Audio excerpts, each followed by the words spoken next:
C'est une question très importante et oui, la guerre va avoir un impact sur le marché immobilier de Dubaï pour répondre à cette question. Maintenant, la région du Golfe arabe, et on parle notamment des pays, les 4 pays qui ont le plus d'influence et des relations avec l'Occident, donc l'Arabie Saoudite, le Qatar, le Koweït et les Émirats Arabes Unis. Ce sont des pays où il y a des intérêts économiques et géopolitiques.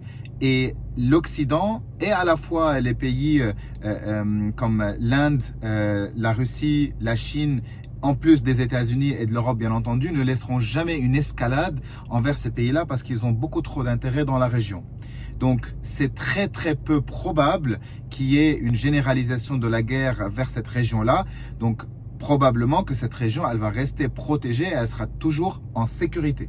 Donc concrètement, est-ce que ça va avoir un effet positif ou négatif sur le marché immobilier de Dubaï? Il faudrait pour cela analyser les chiffres.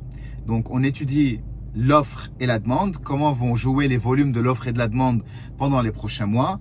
Et pour ça, il faut regarder des deux côtés. Concernant l'offre, on va voir combien d'offres il va être lancé sur le marché, à la fois sur le marché secondaire mais sous construction et sur le marché secondaire déjà bâti, parce que le marché primaire il est régulé par les promoteurs et ils peuvent cliquer sur un bouton et arrêter l'envoi de stock. Mais tous les trois rentrent dans l'enjeu.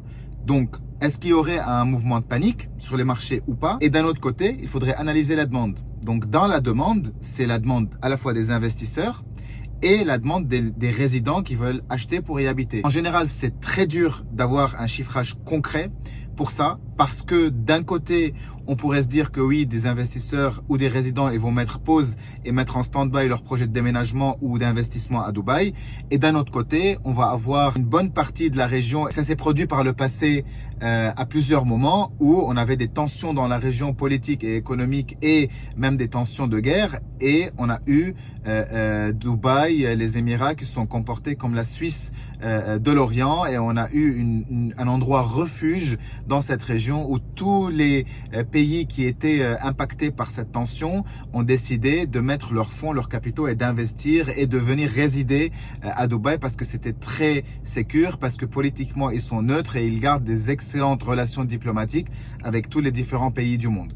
Donc ça dépend de quelle balance tout ça va se jouer pour essayer de déterminer entre l'offre et la demande qui va gagner sur les volumes dans les prochains mois. Maintenant, ça, c'est quelque chose qu'on ne peut pas contrôler et qui est très dur à prédire. Donc, au lieu d'essayer à tout prix de trouver une réponse, on pourrait se dire comment nous, on réagirait par rapport à cette situation et quelle stratégie d'investissement on pourrait avoir pendant les prochains mois. Et ça, j'en parlerai dans la prochaine vidéo.